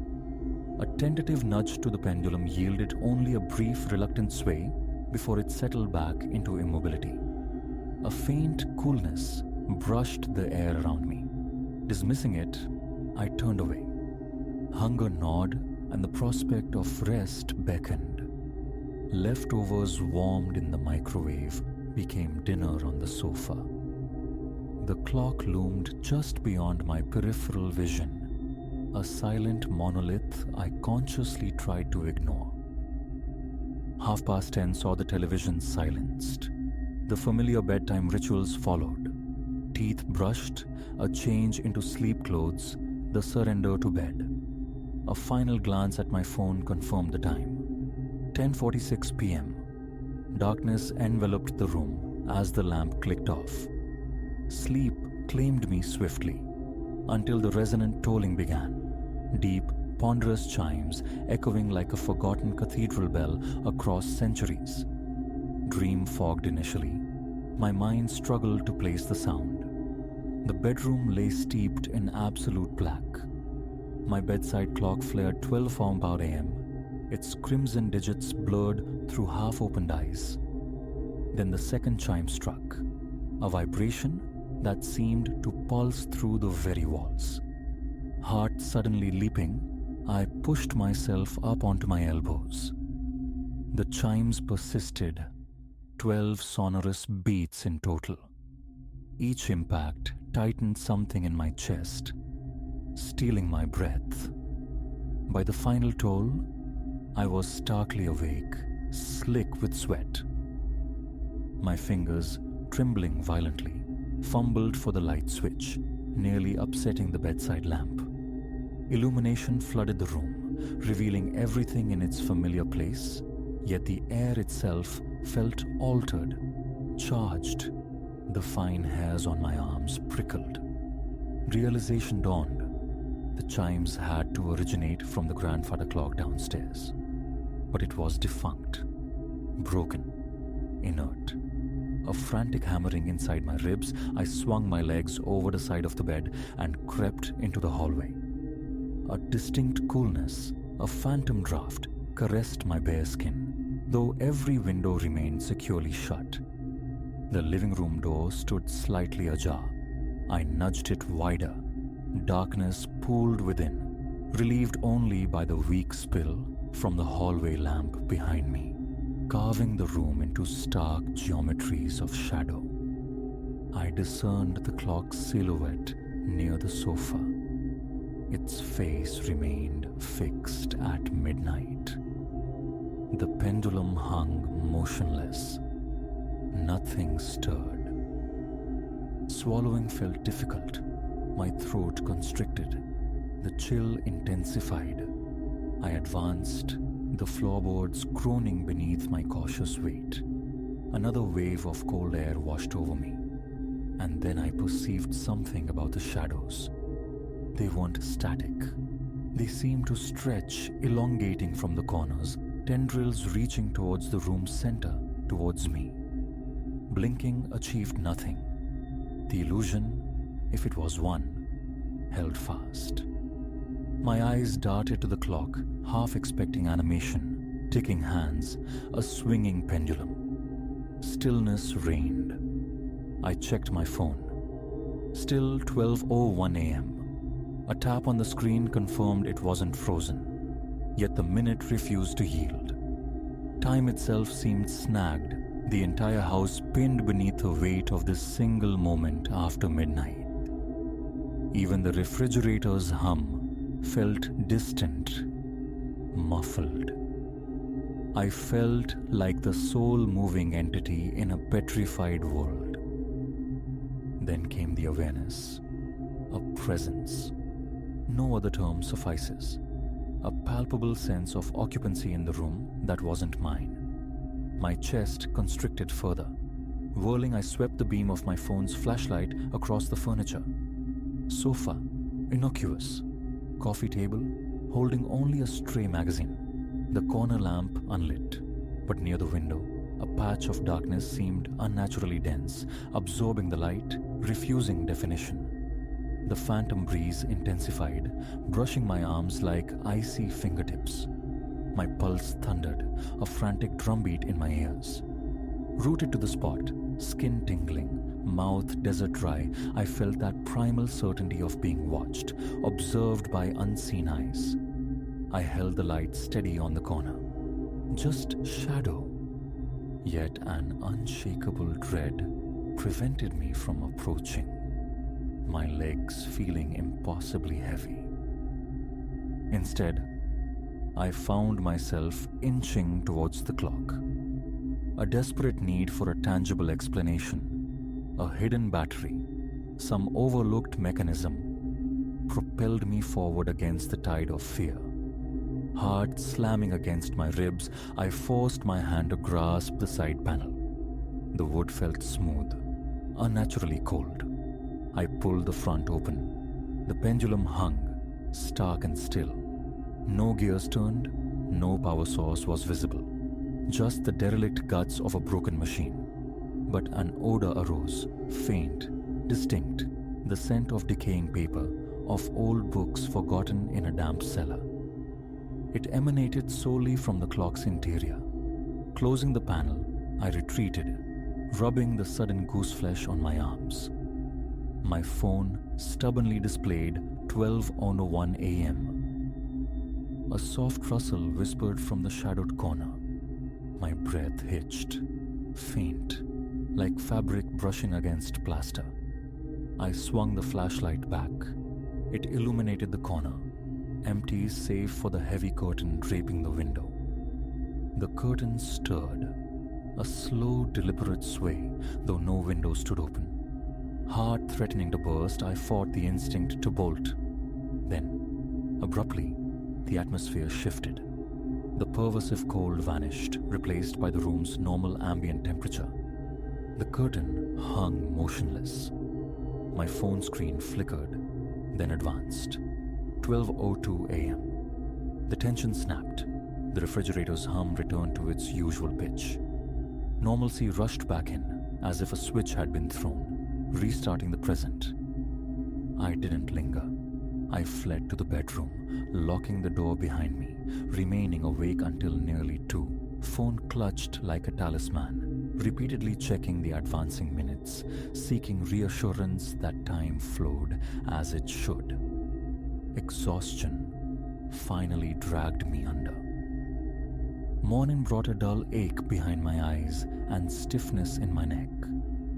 The alarm jolted me awake at 7. Rolling out of bed, the night's events flooded back, leaving me shaky, uncertain. Yet, I compelled myself to investigate the living room. Sunlight streamed through the windows, illuminating dust motes dancing in the air, striking the sofa, highlighting the clock's dusty crown.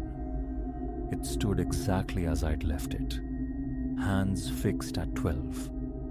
In the bright light, last night's terror felt slightly less substantial, perhaps an overreaction born of fatigue. My phone showed the correct time, 7:05 a.m. Everything appeared utterly normal. Coffee was made, emails scrolled through, attempts at distraction that failed as my thoughts persistently circled back to the resonant chimes, the invasive shadows, the chilling sense of being watched. Returning the clock crossed my mind, but curiosity, or perhaps a nascent dread of leaving the mystery unsolved, stayed my hand. Instead, I contacted a local horologist. The man on the line, Arthur Finch, scheduled a visit for the following week, the earliest available slot. Life settled back into its rhythm.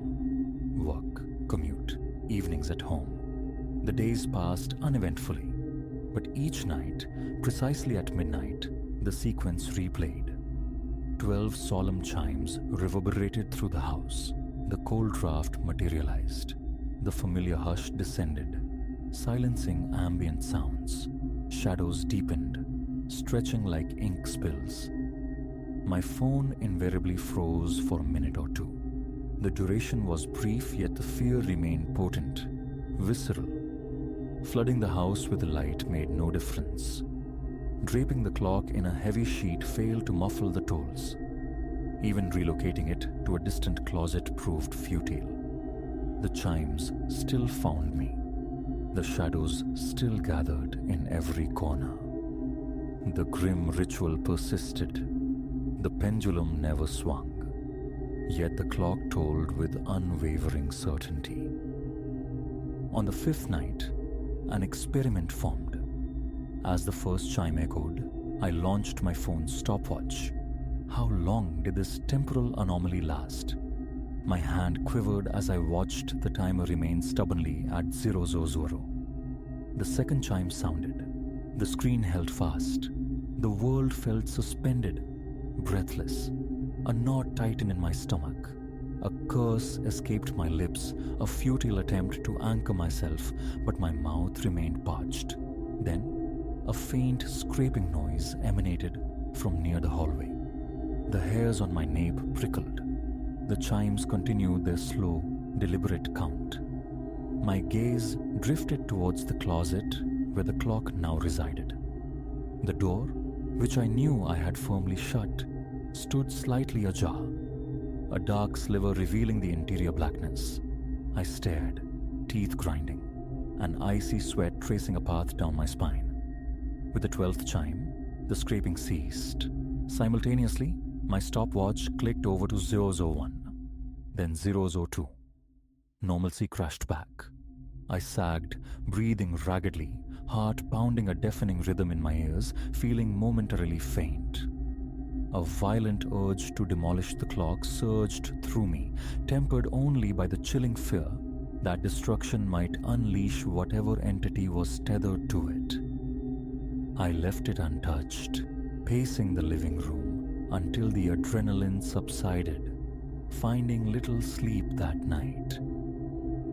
A few days later, Arthur Finch arrived, a pragmatic-looking man in his middle years, carrying a small, worn toolbox. Anxiously, I retrieved the clock from the closet, an unpleasant reluctance accompanying even touching it. He gave it a cursory glance, then opened the front panel, peering intently at the mechanism with a small light. He probed the gears, tutted, and finally shook his head. "Completely seized," he declared, his tone definitive. "Looks like someone's had a go at it, rather crudely too. Frankly, there's nothing functional left here."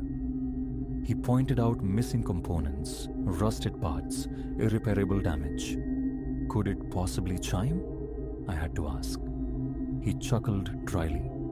"In this state? Absolutely impossible. The chime rods are present, yes, but the striking train is shattered. It couldn't make a sound."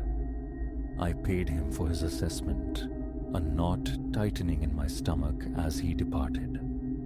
The fragile hope for a rational mechanical explanation dissolved, leaving behind the stark, chilling certainty. The clock could not chime. Yet it did. Every night. And every night, time itself faltered at its tolling. That evening, I resolved to capture evidence. Around 11:30, I positioned my phone on a tripod in the living room, aimed squarely at the clock. The overhead light went off, leaving only a small lamp casting long shadows, ensuring the clock remained visible. I started the recording and retreated to the hallway, positioning myself to peek around the corner. Waiting. The minutes crawled by, each tick amplifying the frantic beat of my heart. At 11:59 p.m., the lamp flickered erratically. The first chime sounded. The familiar wave of cold washed through the house. My phone, held in my hand, displayed 11:59. Frozen. I counted the chimes under my breath, my voice a trembling whisper, my body rigid with tension. The air grew thick, heavy. By the 12th chime, sweat beaded on my forehead.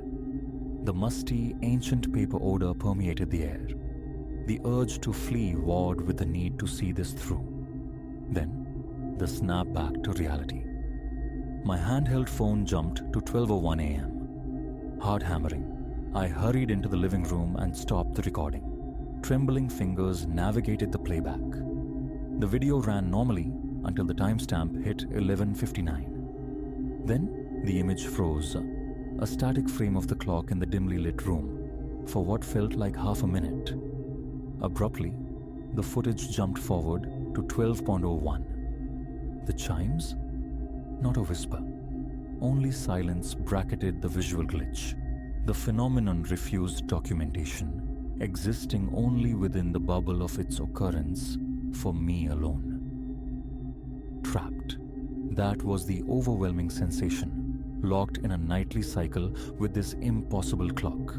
12 chimes, the encroaching cold, the grasping shadows, the pause in time.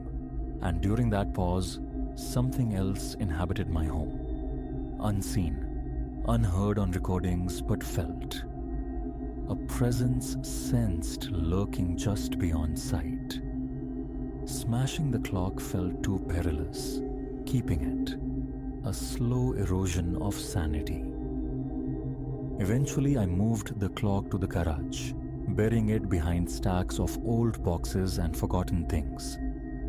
That first night without its looming presence in the house offered no reprieve.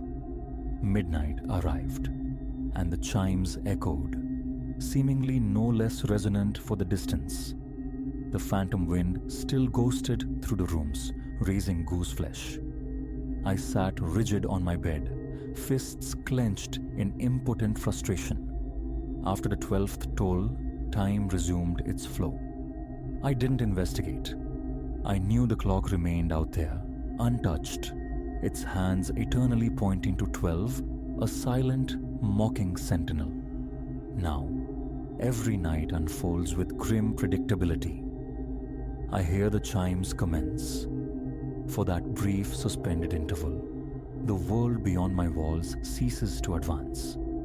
My phone becomes a dead screen. Connection is severed. I feel it, the presence, sometimes seeming close, just outside my locked bedroom door, sometimes a vague disturbance in the hallway's shadows. I hold my breath, count the tolls, and wait for the 12th chime to release me back into the flow of seconds and minutes.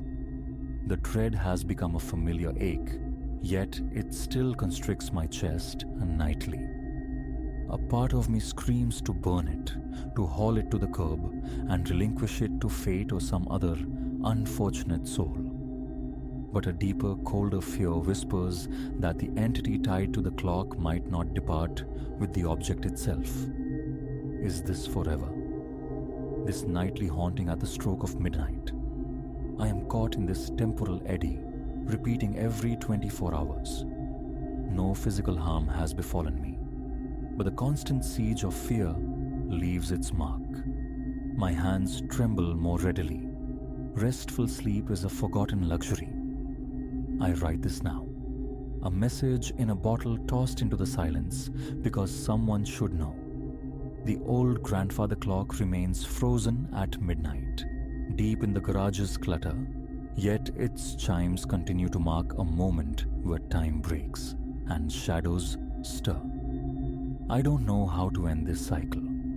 All I can do is brace myself, night after night, for midnight's arrival, and wonder when, or if, whatever waits in those pauses will finally step into the light.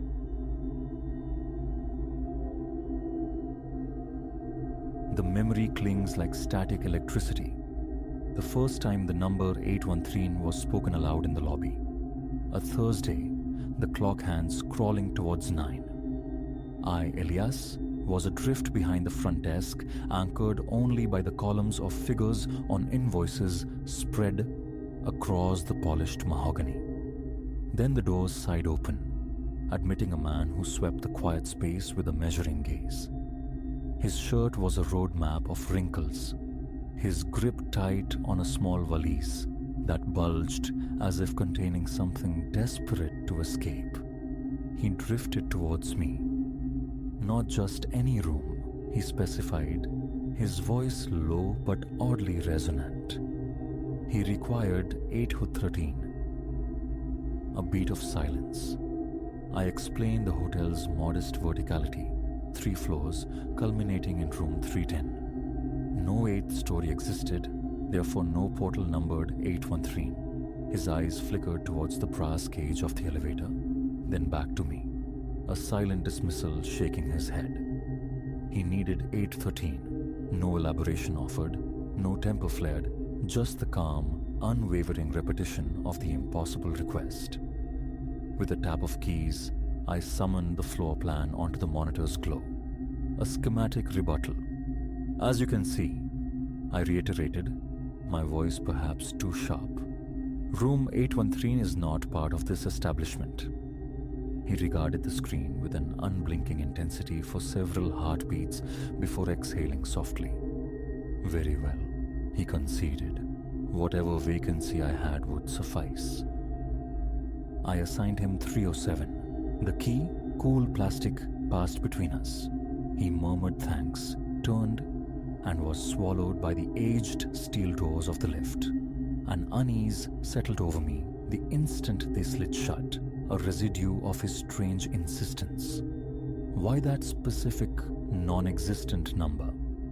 Initially, I filed it under peculiar guest quirks, the countless eccentricities one encounters in the nocturnal solitude of hotel work. I returned to the invoices, seeking refuge in their black and white certainty. Yet, for the remainder of my shift, each chime of the arriving elevator sent a jolt through me, a conditioned expectation of his return, his quiet demand for 8:13 echoing in the lobby's hush. Later, much later, when the city outside had surrendered to the deep quiet of 2 a.m., the desk phone shrilled, an internal line. The small display glowed accusingly. Extension 8:15. I stared, the digits blurring for a moment. A frantic pulse commenced beneath my ribs. A system fault, surely, I reasoned. Our antiquated network was prone to phantom signals, but the insistent ringing demanded action. I lifted the receiver. Only static answered, a faint, granular hiss like sand falling through an infinite hourglass. No voice, no breath, just the sound of emptiness. Hello, I ventured once, twice. Silence. Then, a distinct click. The line died. Replacing the receiver felt strangely final. A chill traced the nape of my neck, raising gooseflesh along my arms despite the lobby's regulated warmth. A technical error, I told myself again, grasping for logic. Old wiring, crossed signals, yet the image of 8:13 burned behind my eyes. I watched the phone, a silent sentinel on the desk, half expecting its summons again. It remained inert. Around 3, needing to break the spell, I began my rounds. A familiar ritual on quiet nights, straightening lounge cushions, confirming the inward lock on the heavy glass doors, a slow patrol of the common areas. I took the elevator to the second floor, intending a cursory walk down the corridor, a visual confirmation of slumbering peace. The plush carpet absorbed my footfalls, reducing them to muffled thuds in the profound quiet. Room 203, 205 slipped past, unremarkable. Near the elevator bank, I paused, gazing through the tall window at the street lights painting stripes on the vacant pavement below. It was then I perceived it, an anomalous glow staining the far end of the hallway. Brighter than the standard ceiling fixtures, possessing an almost liquid quality. A knot tightened in my gut as I moved towards it, assuming a malfunctioning bulb.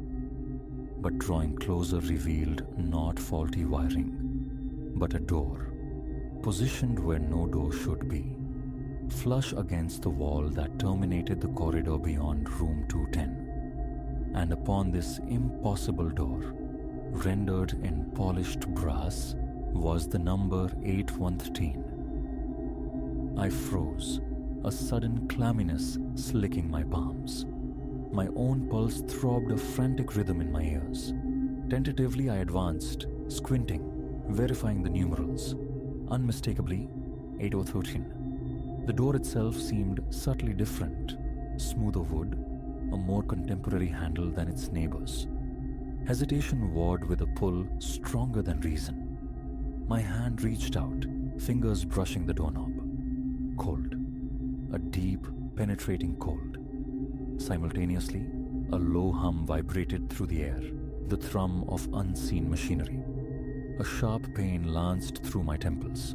I blinked, shaking my head to clear it. The hallway lights flickered, once, violently. When my vision settled, the door was gone, vanished, leaving only a seamless expanse of patterned wallpaper where it had stood. My hand hovered in empty space, the phantom cold of the knob still tingling on my skin. A ragged breath escaped me. I backed away, legs unsteady. Exhaustion, I tried to persuade myself. Hallucination born of fatigue, but the tactile memory of the doorknob, the undeniable solidity of its presence moments before. The rest of the shift passed in a blur of heightened awareness, every creak and groan of the old building amplified. I retreated to the lobby, the phone on the desk now seeming like a coiled threat. Mr. Finch, the occupant of 307, remained sequestered behind his actual door. Morning brought him down, punctual for checkout. He stood by the desk, key in hand, and inquired about extending his stay. Availability wasn't an issue, I confirmed. He nodded slowly. Then, predictably, "Is room 813 available tonight?" My reply was curt. "No, sir. That room does not exist." A pause stretched between us. He eventually conceded, stating he would retain 307. No further explanation was offered as he turned away. The questions burned on my tongue. "Did you call last night? Did you see anything unusual?" But his gaze, flat and strangely vacant, deterred me. It was the look of someone unsurprised. Someone who perhaps already possessed answers I hadn't yet dared to formulate. That evening, I clocked in burdened by a nameless dread. Taking over from the afternoon manager, I feigned normalcy, busying myself with check-ins and inquiries, the lobby lights reflecting off the polished floor. By 10, only the night bellhop remained, likely dozing in the staff room's worn armchair. Around 11, the phone rang. The display flared. 813. My heart leaped, hammering against my ribs. I let it ring, staring, torn. Then compulsion won. I snatched up the receiver. Again, the sound of distance, of static like whispers just beyond hearing. I spoke into the void, receiving nothing but the soft hiss. Then the click, the finality of the deadline. Investigation felt imperative. Perhaps the phone in 307 was cross-wired, mislabeled by the system. A quick check confirmed Mr. Finch was still registered, still present. Master key in hand, I ascended. The upstairs corridor was dim, the lights exhibiting their usual intermittent flicker, a known quirk of the building's aged nerves. I made straight for 307 and knocked. After a moment, the door opened a crack. Mr. Finch peered out, silent. "Did you attempt to call the front desk recently?" I asked. A simple shake of the head. "Is your phone operational?" He shrugged. "Haven't used it. Could I test it?" He stepped back, granting entry. Inside, I lifted the receiver. A standard dial tone hummed. I pressed the button for the front desk. Downstairs, faintly, I heard the phone begin to ring. I hung up. Everything appeared functional. He watched me, his expression unreadable, offering no comment. I thanked him and retreated. Back in the relative sanctuary of the lobby, I accessed the phone system logs via a small panel behind the desk. The digital record was stark. 2 calls logged that night from extension 813. No calls registered from 307. The chill returned, prickling my skin. Closing the panel, I turned, and my gaze fell upon the short corridor leading to the rear service exit. It seemed elongated. Perspective warped, the passage stretching unnaturally, perhaps 40-50 feet instead of its usual 20. The single bulb at its distant end pulsed erratically. Hesitantly, I walked towards it, resisting the urge to flee back to the relative safety of the desk. A faint ringing commenced in my ears. My mouth felt dry as dust. As I neared the corridor's apparent end, I saw it. A door materialized on the right wall, where only blank plaster should have been. Brass numerals gleamed, 813, the same modern wood, the familiar handle. I halted, breathing shallowly, glancing back down the now normal length of the corridor. Alone, utterly alone. Reaching out, my fingers found the knob. Cold, solid, real. I tried the handle. Locked. I stood there, heart pounding a frantic tattoo against my ribs, listening to the silence.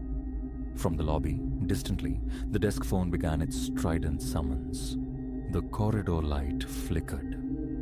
I turned towards the sound. When I looked back, the door had dissolved. The corridor was merely a corridor again. I stumbled back to the desk, gasping, the phone having fallen silent. Throughout that night, the hotel seemed subtly mutable. The lobby floor felt momentarily tilted. A door on the second floor appeared slightly offset from its frame. Each time, a blink restored normalcy. But the cumulative effect was deeply unsettling. A queasy sense of reality fraying at the edges. Anxiety churned within me. I tried to lose myself in paperwork, but my eyes kept darting towards the phone, the elevator, the shadowed corners. It remained quiet until the dawn light began to dilute the darkness. The following day, around noon, Mr. Finch reappeared. He looked drawn, dark smudges beneath his eyes betraying a sleepless night. "Checking out," he said. He settled his bill, returned the key for 307. The unspoken questions about 813 hovered between us, thick and palpable. I felt certain he held some piece of the puzzle, but the words wouldn't form. He held my gaze for a long moment, then turned and walked out through the glass doors, his overburdened valise bumping against his leg. I watched him disappear into the city's flow. Perhaps I allowed myself to hope that evening. His departure had broken the cycle. The hotel felt calmer. Around 10, however, a dull headache began to throb behind my eyes. I took a brief stroll around the lobby, trying to shake it off. And then, the phone rang. Extension 813. A surge of adrenaline, hot and sharp, flooded me. I grabbed the receiver, almost shouting, "Who is this?"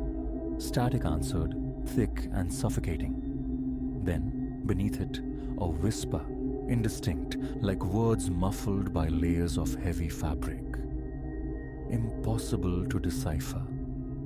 I held my breath, listening. Click. Deadline. Slamming the phone down, a desperate resolve hardened within me. I needed proof, needed to confront the impossibility head-on. A full sweep, every floor. Taking the elevator to the third, I paced the corridor, methodically checking each numbered door. 301, 302, 303. All present accounted for ordinary. Down to the second floor, the same routine. All seemed blessedly normal. I paused near the elevator, the familiar pattern of the carpet grounding me. A low buzz emanated from the overhead lights. And then, inevitably, my eyes were drawn to the corridor's end. There it stood, 813. This time, I marched towards it, fueled by a mixture of terror and defiance. My heart hammered, a frantic bird trapped in my chest. My lips felt numb. The door radiated solidity. I fumbled for the master key, inserted it into the lock. It turned with a soft click. But pushing against the wood, I met unyielding resistance. It wouldn't budge, as if barricaded from within. I put my shoulder to it, shoving with all my weight. The handle rattled violently. From the other side, a loud thump echoed, the distinct sound of heavy furniture toppling over. My blood turned to ice, I recoiled, stumbling back. The door slammed shut with startling force entirely on its own. The brass numerals 813 flickered momentarily, like dying embers. Then, in the space between one frantic blink and the next, the door ceased to exist. Empty wall, blank space.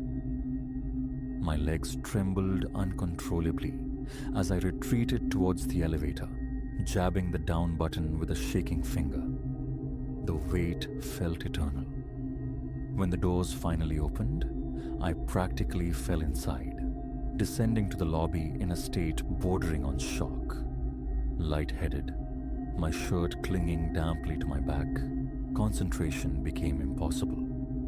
Every shadow seemed to writhe, every distant noise a potential harbinger.